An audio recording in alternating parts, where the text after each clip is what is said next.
বেসরকারি গুদাম থেকে সরকারি রেশন পাচারের চেষ্টা। রাতের অন্ধকারে ট্রাকের পর ট্রাক বোঝাই করে পাঠানো হচ্ছিল অন্য কোথাও। এই অভিযোগ সামনে আসতেই সক্রিয় হলেন রাজ্যের নতুন খাদ্যমন্ত্রী অশোক কীর্তনিয়া। হাতে নাতে পাকড়াও করা হলো গোডাউন মালিক সহ 4 অভিযুক্তকে। এখান থেকে গাড়িতে 96 মেট্রিক টন মাল বেরিয়ে আসছে। এসপিকে বলা হলো যে গাড়িগুলোতে মাল লোডিং হয়েছে, গাড়িগুলোতে আটকানোর জন্য। পুলিশ আটকিয়েছে এবং আমি কালকেই বলে গেছিলাম আমি কাল সকালবেলা আমি যাবো ভেরিফিকেশন করব। তৃণমূল আমলে রেশন কেলেঙ্কারি ঘিরে তোলপাড় হয়েছিল রাজ্য। জেলে যেতে হয়েছিল তৎকালীন খাদ্যমন্ত্রী জ্যোতিপ্রিয় মল্লিককে। আর এবার বিজেপি আমলের খাদ্যমন্ত্রী রুখলেন রেশনের গম পাচারের চেষ্টা। তিরুপতি অ্যাগ্রো সিড ডিস্ট্রিবিউটর নামে মধ্যমগ্রামের এই বেসরকারি গুদামে এভাবেই মজুত করা ছিল সরকারি রেশনের জিনিস। বস্তা বস্তা সরকারি গম ভর্তি করা হয়েছিল অন্তত 6টি ট্রাকে। গত সপ্তাহে মধ্যমগ্রামের সেই গুদামে আচমকা হানা দেন রাজ্যের খাদ্যমন্ত্রী। প্রশাসন সূত্রে খবর, গত 11ই জুন রাতে খাদ্যমন্ত্রী জানতে পারেন গোডাউন থেকে ট্রাক বোঝাই করে নিয়ে যাওয়া হচ্ছিল 96 মেট্রিক টন রেশনের গম। তড়িঘড়ি পরদিন সকালেই সেই গুদামে পৌঁছে যান তিনি।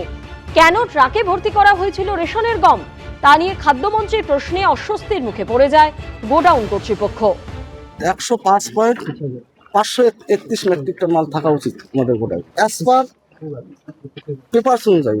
কালকে রাতের বেলায় মেসেজটা এসেছে আমার কাছে। এই দেখুন 96 মেট্রিক টন গম সরিয়ে ফেলা হচ্ছে নেয়ার মধ্যমগ্রাম চৌমাথা।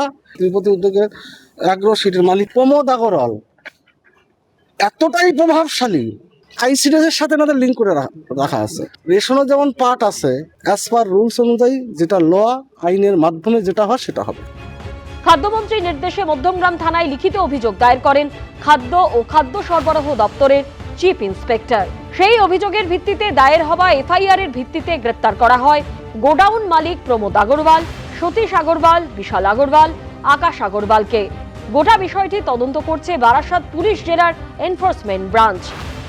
এখনো তদন্ত চলছে। ডিপার্টমেন্টকে দায়িত্ব দেওয়া হয়েছে যে গমটা পাওয়া গিয়েছিল সে গমটা অন্য জায়গায় ডাইভার্ট করে দিয়ে দেওয়া হয়েছে রেশনে।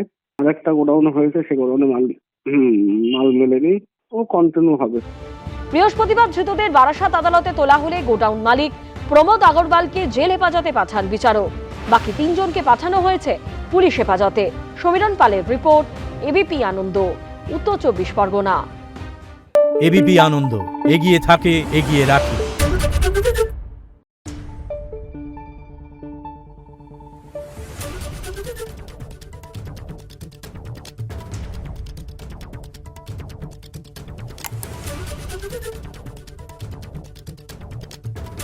Thank you.